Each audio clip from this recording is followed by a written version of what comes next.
voice your homeless concerns. And we can talk in further detail about that when we meet, or if you want to send me an email. I also brought a list of what crime prevention does. In the back, it's a wrap card. And lastly, how to host a neighborhood watch.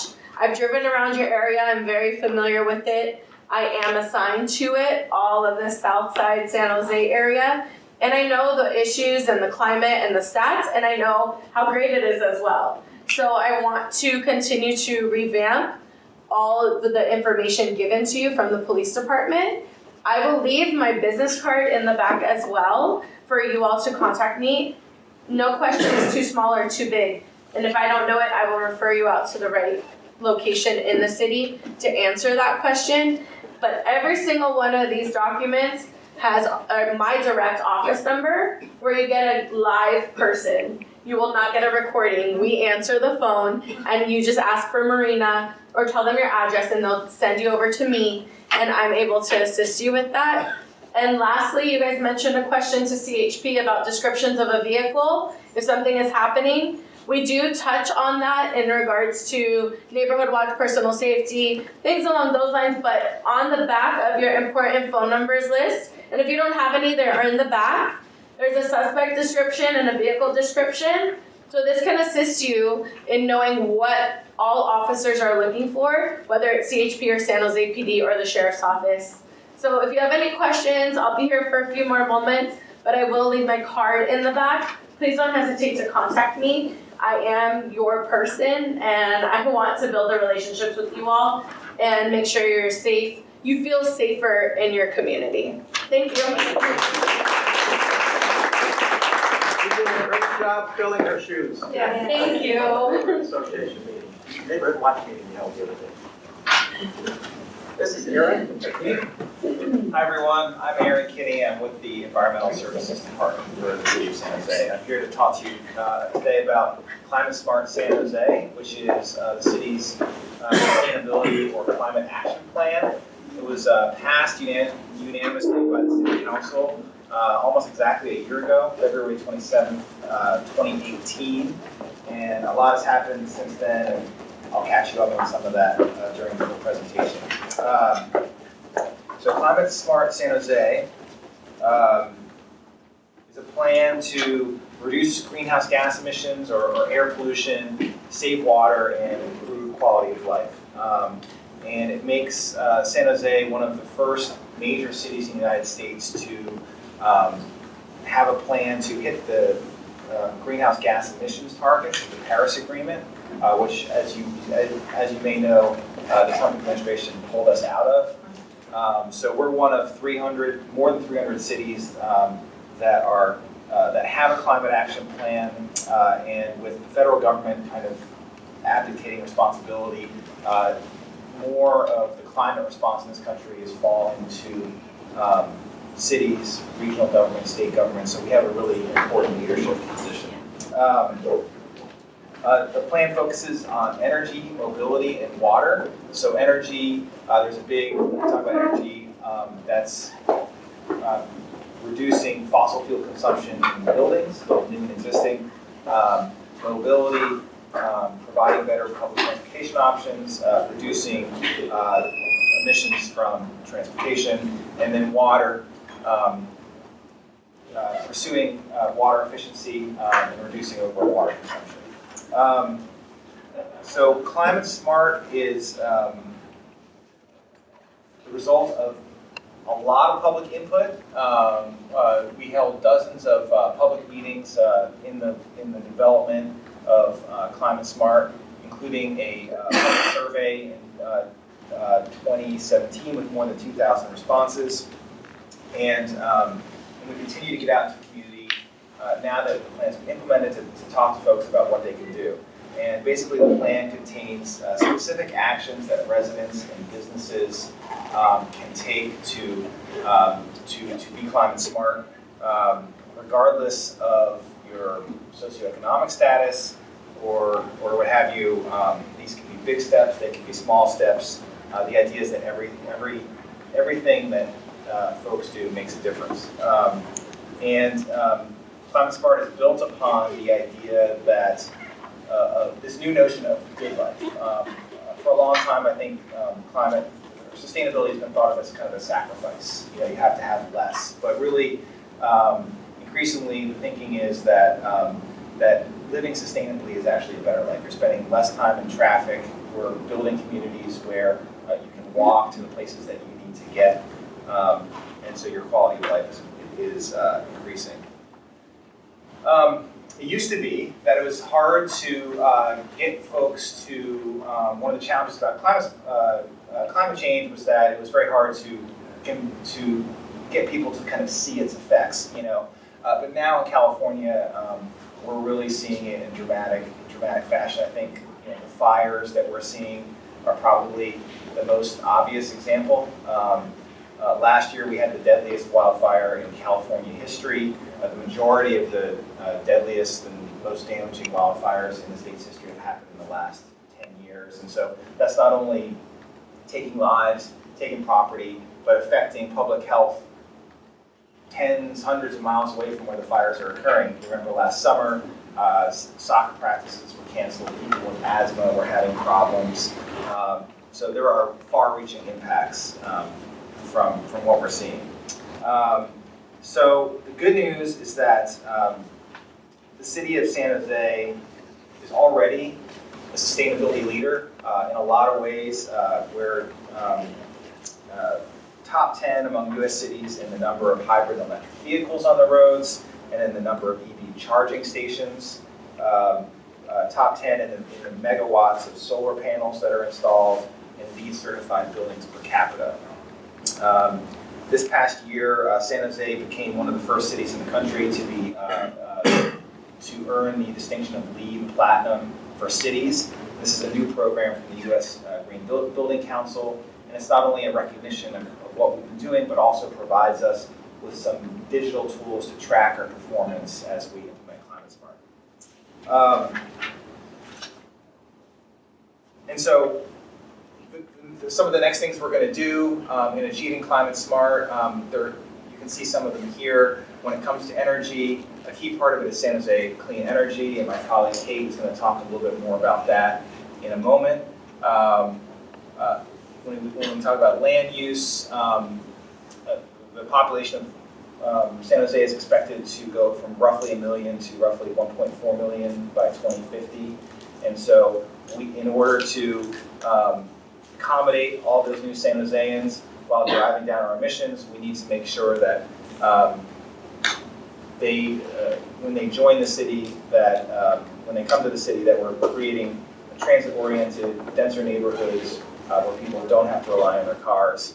When it comes to water, a big part of that is outdoor irrigation and drought-tolerant landscaping, embracing native and drought-tolerant plants, low flow and low flush appliances, and in transportation, there's a lot of things that are exciting that are happening right now. High-speed rail, if you saw in the news recently, is looking a little shaky at the moment, but there's still the BART extension to downtown, the electrification of Caltrain, and the city's bicycle network is expected to become a lot more robust. This slide here builds a little bit upon the last one, just in terms of how we're going to, or sort of what the strategies of the plan are. So transitioning to a renewable energy future, as I mentioned, San Jose Clean Energy, our new community energy plan is a big part of that.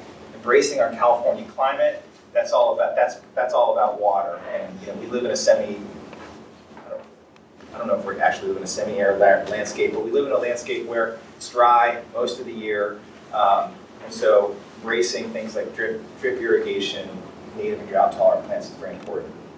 I mentioned densifying our city, making homes efficient and affordable for residents, creating clean and personalized mobility choices, developing integrated and accessible public transport infrastructure, creating local jobs. A big part of Climate Smart is economic and making it so that fewer people have to leave San Jose in order to get to their jobs, and people can live closer to where they work. Improving our commercial building stock. I'll say a little bit more about that in a moment. but we want to make sure that our commercial buildings are more energy efficient and making commercial goods movement throughout the city more clean and efficient. So this slide shows you a little bit about our emissions profile in San Jose.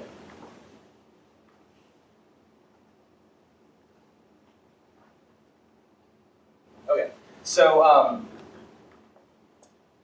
the Paris Agreement calls for limiting the rise in global temperature to 1.5 degrees Celsius. So Climate Smart San Jose is going to commit San Jose to doing its part of that.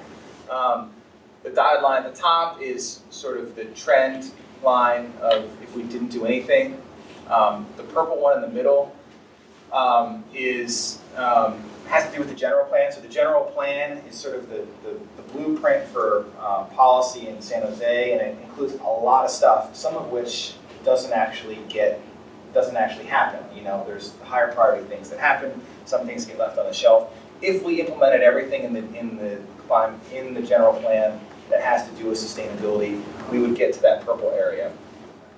And then you can see that state policies like California AB 32 and SB 32 get us down to where the yellow line is, and the green line is what happens if we implement everything in Climate Smart San Jose. So normally this is the part of the presentation where I talk about San Jose clean energy, but I'll leave that until the next presentation. But that's a critical element of our renewable energy portfolio here in San Jose. There's a few other things that have happened over the past year that I want to tell you about. A big one that was passed in December is our new energy and water building performance ordinance.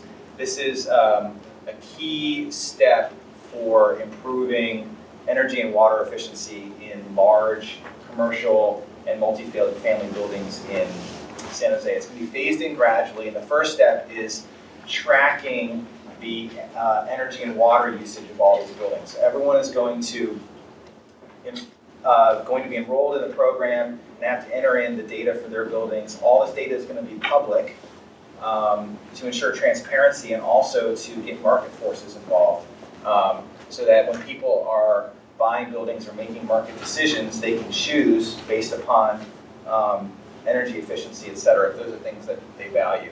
And then there's going to be incentives for folks to improve their performance over time.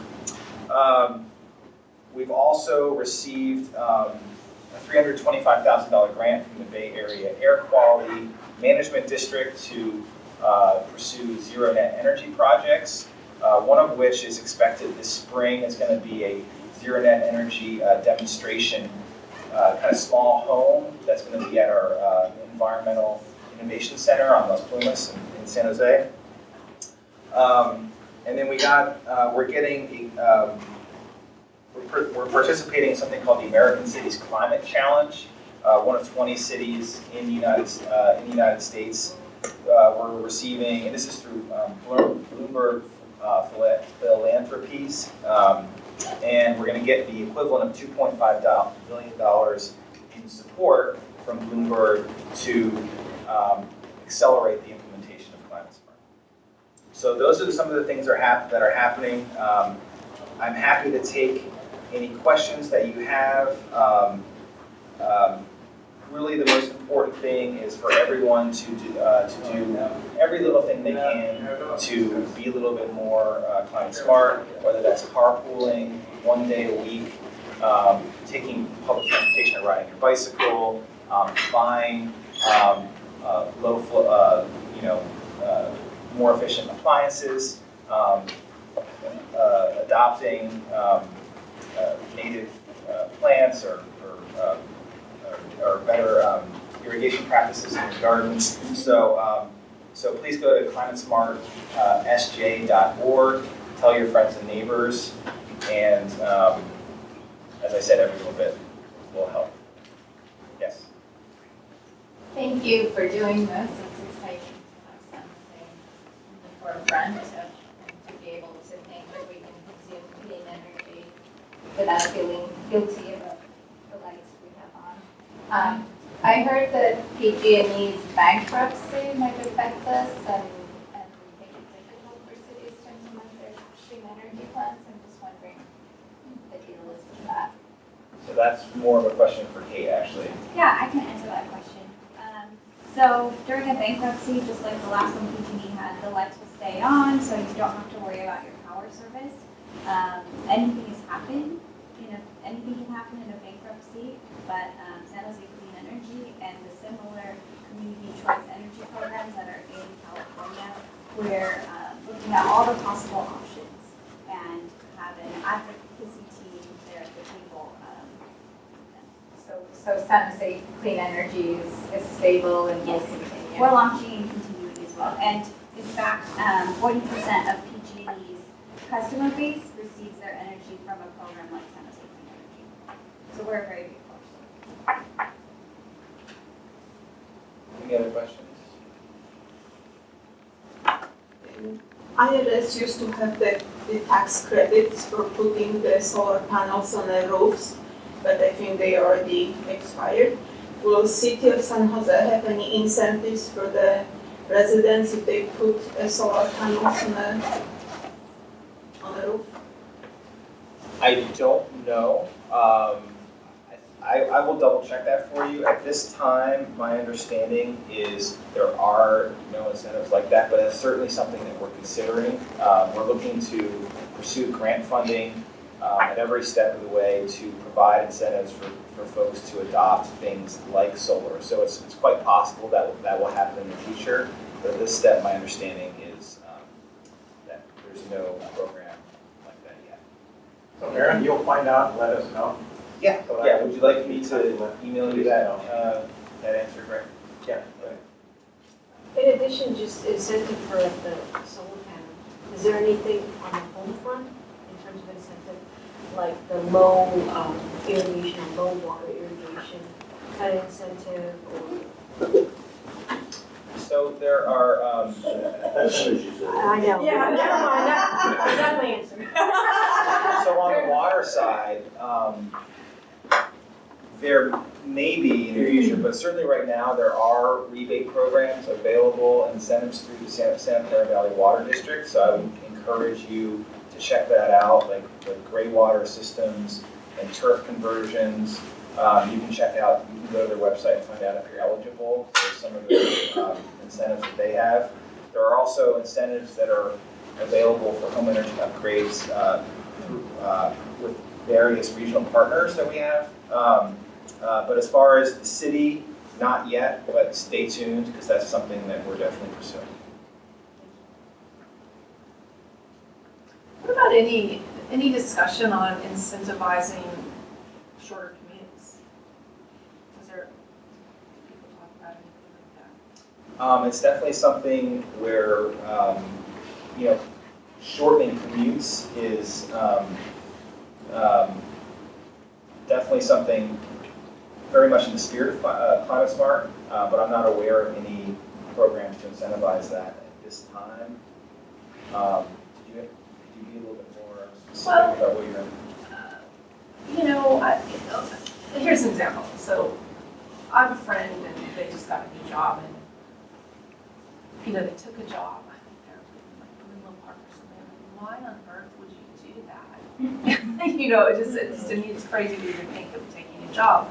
But then if there was some kind of incentive to incentivize people to not, maybe a tax break or something for choosing a job or making more efforts to have jobs close by. Yeah, no, that's a great idea. I think that, I think the mechanics are still being figured out, and how exactly, do you create that kind of a change? Yeah. But it's Encourage it. Yeah. Encourage those I decisions. I think one thing that is definitely worth, anyone who's able to do it, who has the ability to telecommute through their employer, that's something that you should pursue. Not all employers do, but it's always worth inquiring and seeing that if that's an option. If they're allowed to telecommute once a quarter, once a week, once a month. And also seeing if there are rebates or incentives for public transit in your employer as well. Are there any, along that line, are there any plans for development of high-density housing around the transportation nexus? Oh, there's lots of that. Yeah. For example, BART is coming here. Is there anything having to do with the trolley line? You mean light rail? Oh, excuse me, I'm old-fashioned. Yeah. Yeah, with a light rail. Meet with the. To encourage the development of high-density housing at light rail stops. At light rail stops. That's a better question for the Departments of Housing and Transportation. I can get an answer to that and provide it to Greg to share with you. I know that transit-oriented development and sort of the urban village concept is in the city's general plan and is generally being pursued.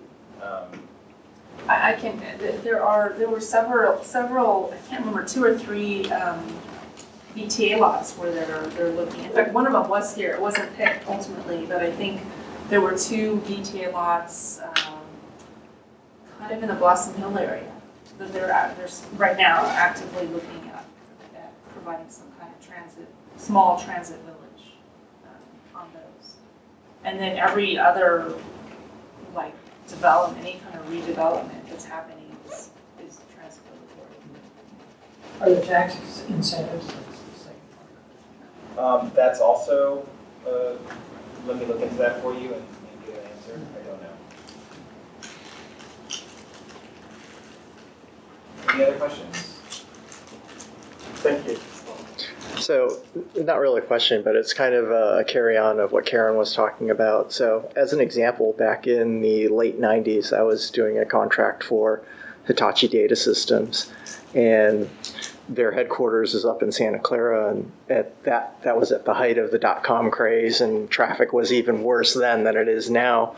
And that company took the initiative of setting up an office down here in El Helier Business Park, and I was tasked with setting up that infrastructure to handle 200 employees, all the people that live down in South County and parts further south.